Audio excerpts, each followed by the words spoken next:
Bueno, antes que todo saludar a todas las personas que estén escuchando esta presentación.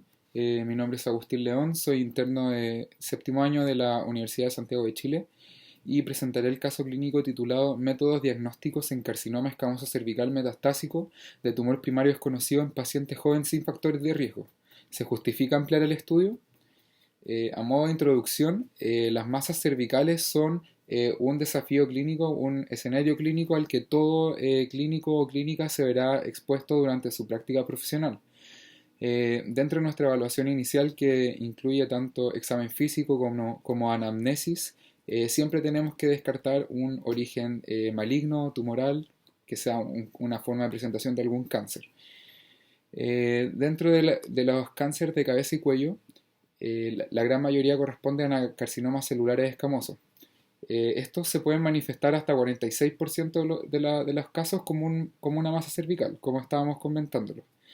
Y los carcinomas celulares escamosos se relacionan directamente al consumo de alcohol, de tabaquismo y o infección del virus del papiloma humano, que son cosas que vamos a tener que ir a indagar en nuestra evaluación. El cáncer metastásico cervical, por otra parte, es una entidad clínica bien definida que se corresponde al 1 al 7% de los casos nuevos de cáncer de cabeza y cuello.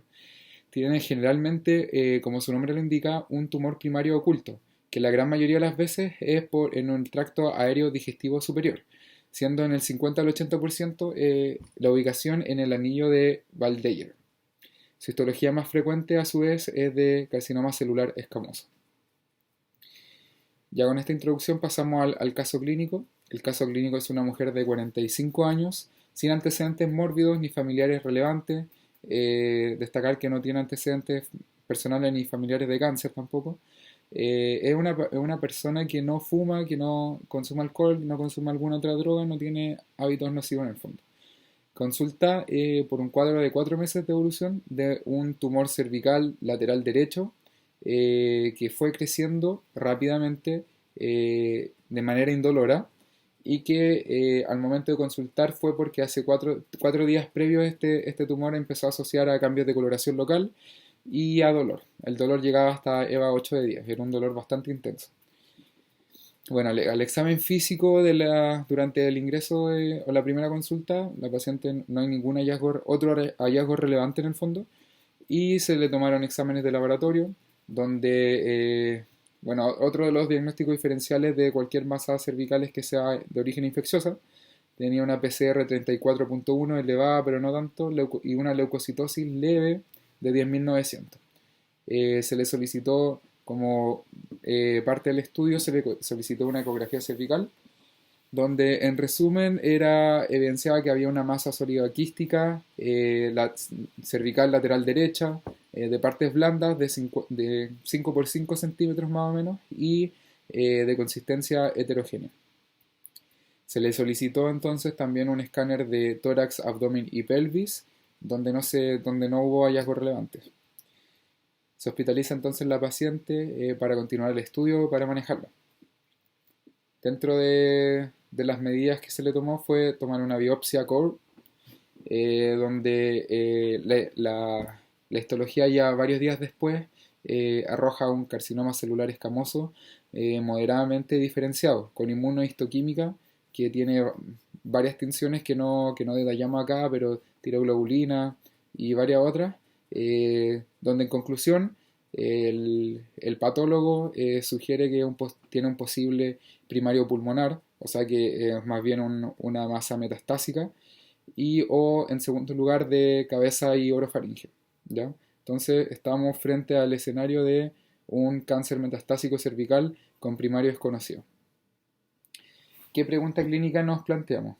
Entonces, en pacientes con este cuadro clínico, que es cáncer metastásico cervical con tumor primario desconocido, la realización de un estudio ampliado disminuye las tasas de tumor primario no identificado en comparación a la evaluación inicial. En el fondo lo que queremos decir es, o lo que queríamos responder es, ¿vale la pena hacer un estudio ampliado a un paciente que ya el examen físico y que ya con un escáner no arroja algún tumor primario?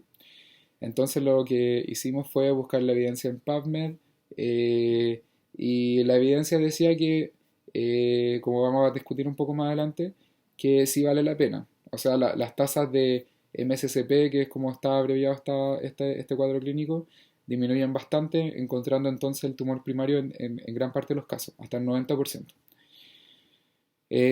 Siguiendo con el caso clínico, se le realizó un estudio ampliado.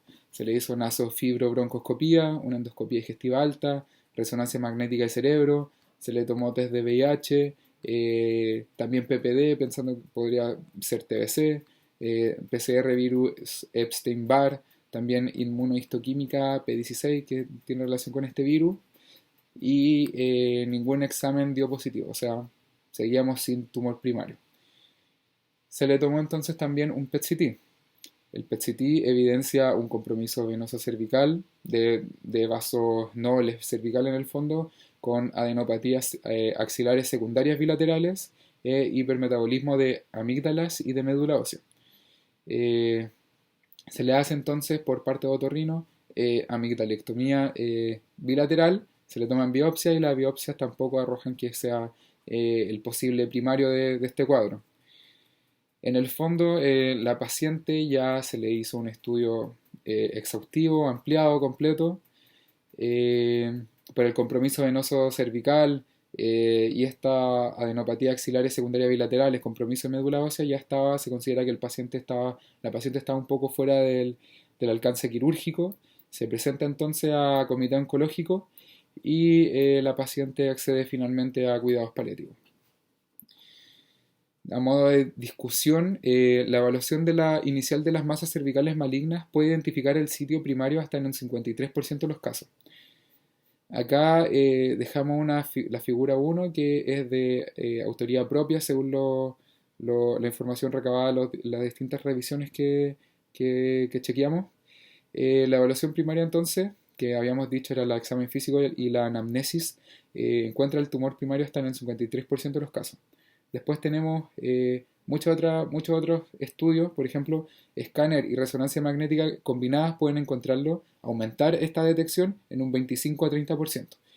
El PET-CT también puede encontrar el tumor primario en un 33% y su rendimiento aumenta en el fondo si es que se asocia a una endoscopia digestiva alta, hasta 45%. También existen otras técnicas, por ejemplo la tonsilectomía, que también se realizó en este caso, que puede detectar hasta en un 30% más o menos de los casos el tumor primario. Y la panendoscopía reduce en el fondo como un 50% la, la tasa de cáncer cervical metastásico con tumor primario desconocido. O sea que encuentran en un 50% de los casos el primario, que como habíamos dicho era en el triángulo, la gran mayoría de las veces era en el triángulo, en el anillo de Valdeir.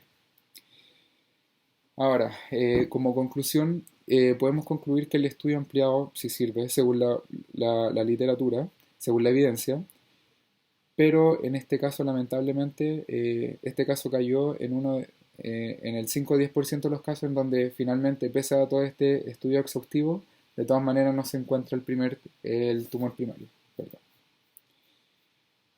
Entonces acá dejo las referencias y eso sería nuestro caso clínico. Muchas gracias.